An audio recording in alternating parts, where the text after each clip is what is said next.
Welcome, deep divers. Today we're digging into something pretty mind-bending. Oh, yeah. We're looking at how this Roman poet, Lucretius, writing, 2,000 years ago? Yeah, way back. Seems to have, stumbled onto ideas that sound a lot like modern physics. Especially this thing we're calling motion theory. It's fascinating. Exactly. So we're going to trace these connections using his epic poem, De Rerum Natura. On the nature of things, yeah. Right. And see what it tells us about how we understand reality now.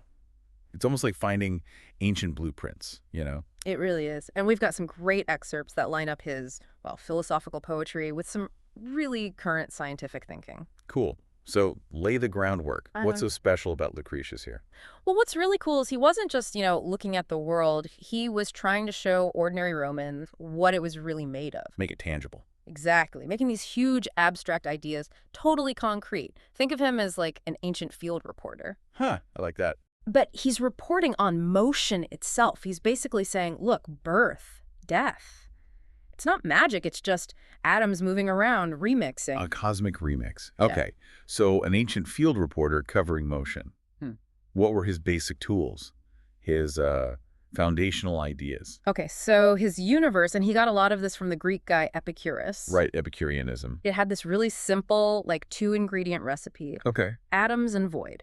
That's it. He argued everything, absolutely everything you see, feel, think is just these tiny, indivisible atoms. Indivisible, okay. Whizzing around constantly in this empty space, this void. They combine, they separate, but they're always moving. So like Legos in an empty box, always being shaken up. Kind of. And crucially for him, nothing comes from nothing. And nothing just vanishes into nothing. It's all about rearrangement. So rearrangement. Yeah. But hang on.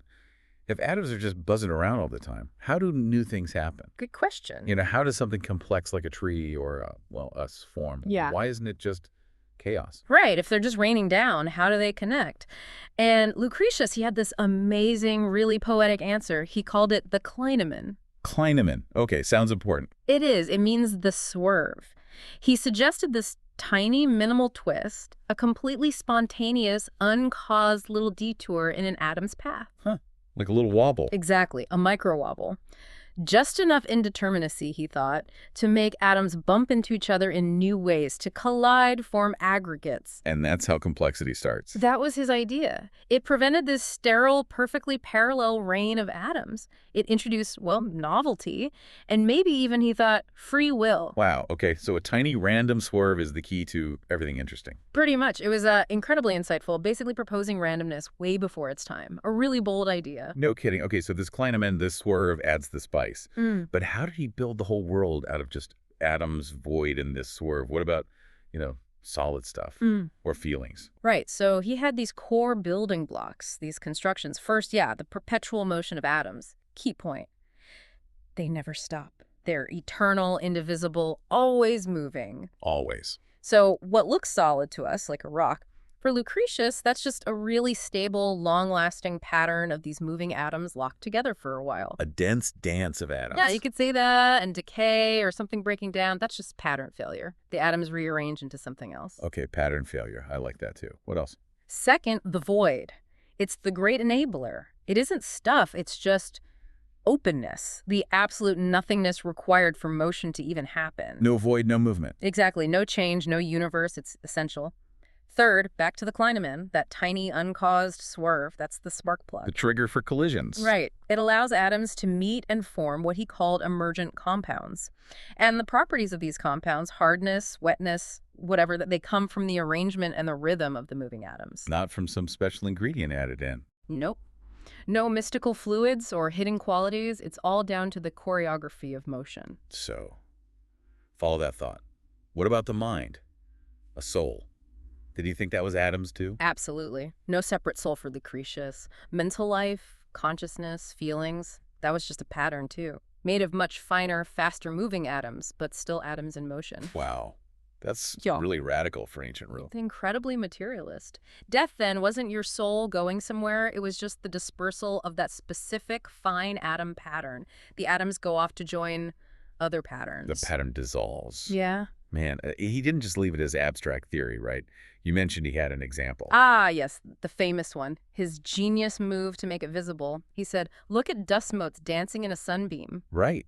I remember reading about that. You can see them, right? Jiggling around almost randomly. Yeah, that Brownian motion kind of look. Exactly, though he didn't call it that, of course. He said, okay, you can't see the atoms themselves. They're too small. But look, you can see the effect of their invisible collisions bumping into those bigger dust motes. So the jiggling dust is proof of unseen, constant motion underneath. Precisely. It was his evidence, his way of saying, see?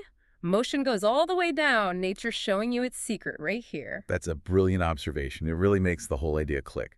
Okay, fast forward 2,000 years. How much of this atom void swerve picture actually lines up with modern science, with motion theory? It's actually kind of startling how much resonates. If we look through the lens of motion theory, there are like 4 really big overlaps that make Lucretius seem almost like a proto-theorist. Okay, lay them out. First, his whole motion-first view. Ontology means, like, what is. And for Lucretius, motion is the fundamental thing. Motion makes reality. Things don't just move. Motion makes things. Yes. And motion theory says the same. Structure is sustained, synchronized motion. If the motion stops, the structure, the thing vanishes. It's fundamentally dynamic. Okay, number 1. Motion first. What's next? Second, his idea of conservation. Remember, nothing from nothing, nothing into nothing. Right, just rearrangement. That maps beautifully onto motion theory's view that transformations are just rephasings, redistributions of motion. No magic ingredient needed, just a change in the dance. Got it. Conservation. Number 3. Third, emergence by arrangement.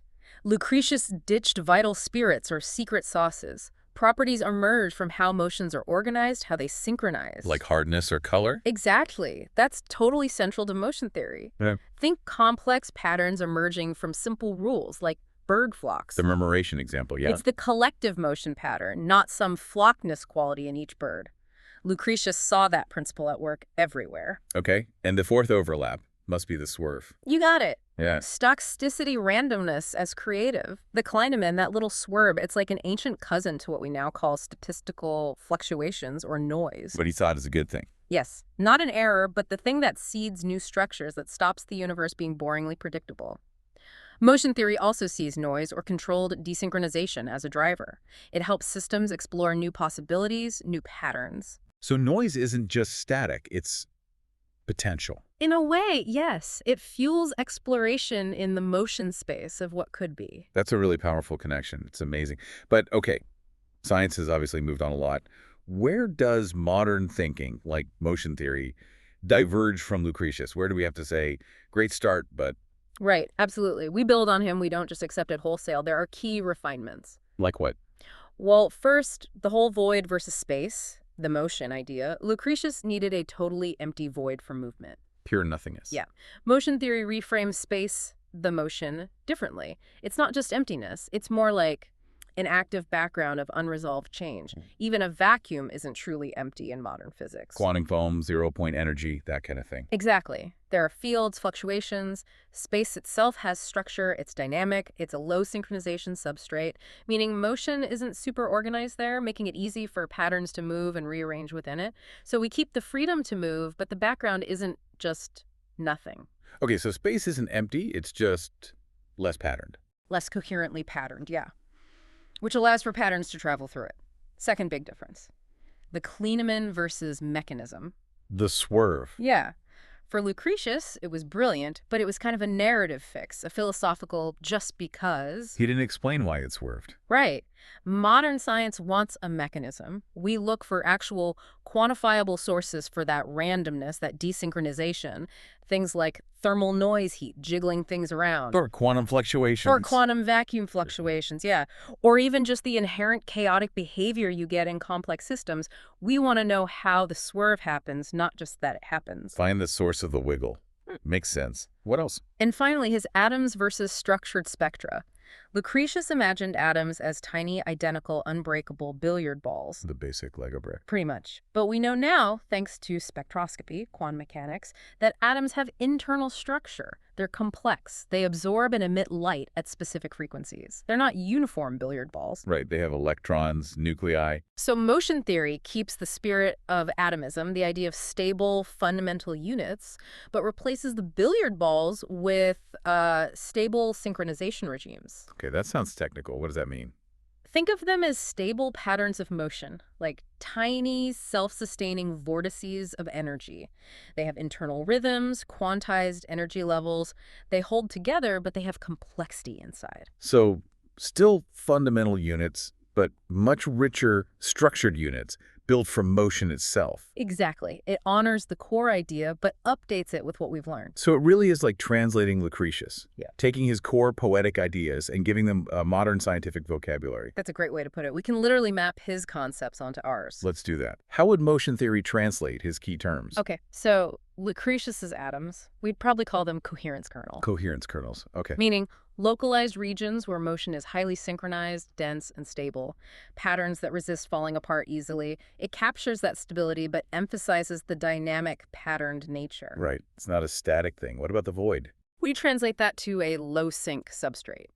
That background region of space, the motion, where things aren't tightly synchronized, allowing patterns to move and rearrange. It's the medium for change. The fluid background. Got it. The clinamen. The swerve.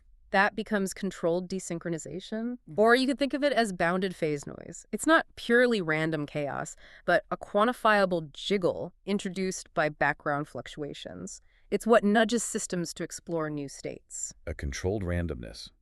And his explanation for qualities like taste or color. We'd say those emerge from the synchronization geometry, the way different motion patterns couple and interact, like how atoms emit specific light spectra or how crystal lattices vibrate. It's about the relationship between motions, not some inherent redness or hardness. All relational properties based on motion pattern. Exactly. And even time itself. Yeah. What about time? For motion theory, time isn't separate. It's explicitly the measurement of movement across this dynamic background, this motion. The rate a clock ticks is fundamentally tied to the rate of synchronization, the rate of change happening. Wow. So time emerges from motion too. It's not a container motion happens in. That's the idea. It's all interconnected. This translation is really powerful. It shows the lineage, but also the progress. Yeah. But the big question for any science, can you test this? Can you take these Lucretian-inspired motion theory ideas into the lab and see if they hold up? Ah, yes, the crucial step. And absolutely, these ideas lead to falsifiable predictions, real experiments. Like what? Give me an example. Okay, remember the sunbeam? We can do a sunbeam redux, but with high-tech gear. Oh. Use high-speed cameras, track micron-sized dust particles really precisely. Quantitative cinematography. We can measure exactly how they jiggle their mean square displacement. Motion theory. Incorporating that controlled desynchronization, the modern clinamen, might predict specific deviations from standard Brownian motion, especially in the tails of the distribution, meaning occasional, unexpectedly large jumps. Those non-Gaussian tails you mentioned. Exactly. If we see those specific kinds of jumps and our desynchronization model predicts them better than the standard model, that's strong evidence. It's like seeing the signature of the clinamen in the data. A modern proof of the ancient insight. Cool. What else? We can look at active matter, things like swarms of bacteria or those self-propelled Janus particles you mentioned. Little two-phased particles. Yeah. They self-organize into amazing patterns, lanes, swirls, clusters. Motion theory predicts that introducing a tiny, controlled amount of noise, like a slight random nudge to their direction, could predictably shift the whole system between these patterns. So a tiny swerve budget changes the collective behavior. Precisely. If we can dial in noise and see the predicted pattern shifts, that supports the idea that desynchronization drives organization. It's testing Lucretius's core idea in a complex, living-like system. So we're basically running Lucretius's thought experiments with lasers and bacteria instead of just sunbeams. You could definitely say that. We're putting his fundamental intuitions to rigorous quantitative tests. It's incredible that a poem from so long ago still sparks this kind of research. What do you see as his overall legacy thinking about all this? Oh, Rerum Natura was just monumental, seriously. He wasn't just doing science, remember his goal. Free people from fear. Fear of gods, fear of death. By explaining the world rationally. Exactly. A world made of atoms in motion. Understandable, not ruled by capricious deities.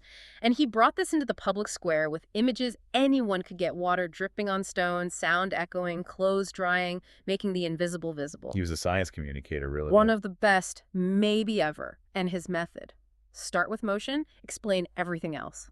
That's powerful. Then the poem vanished for, what, centuries? Yeah, lost during the Dark Ages. And then, boom, rediscovered in the 15th century.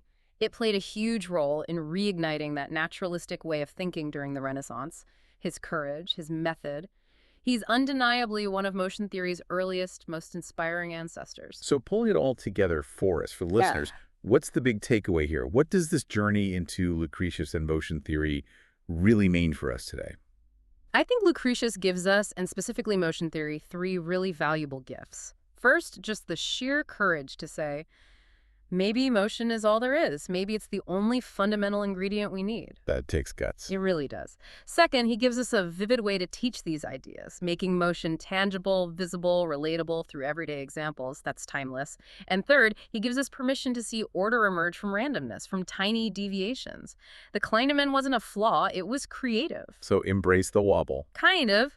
While we've updated the details, no more metaphysical void. Atoms have structure, we absolutely keep the core of his project, understanding nature as this perpetual pattern-making flow of motion. So in today's terms, In today's terms, everything is structured motion. Things are just stabilized patterns of synchronization. Space is the active background allowing change. Time measures that change. And crucially, noise, or controlled desynchronization, isn't the enemy. It can be the spark for discovery. it really feels like he turned that simple sunbeam into a lifelong laboratory for humanity. That's beautifully put. And yeah, we're still in that lab. Lucretius's dust motes, they never stop moving. We just have better tools to watch them now. Exactly. We swapped sunbeams for sensors, high-speed cameras, complex simulations, but the core message, it's the same. Look closely. The world is never still. The project he started, reduce reality to motion, make it predict, that continues. And his methods show, don't just tell, is still the best way to do it. That is a fantastic thought to leave us with. So the next time you happen to see dust motes dancing in a sunbeam, or even just watch steam rise, maybe you pause for a second. Yeah. You're seeing the universe the way an ancient poet and modern physics both encourage us to, as a constant creative dance of motion, where even the tiniest jitter holds a piece of the cosmic secret. Keep exploring.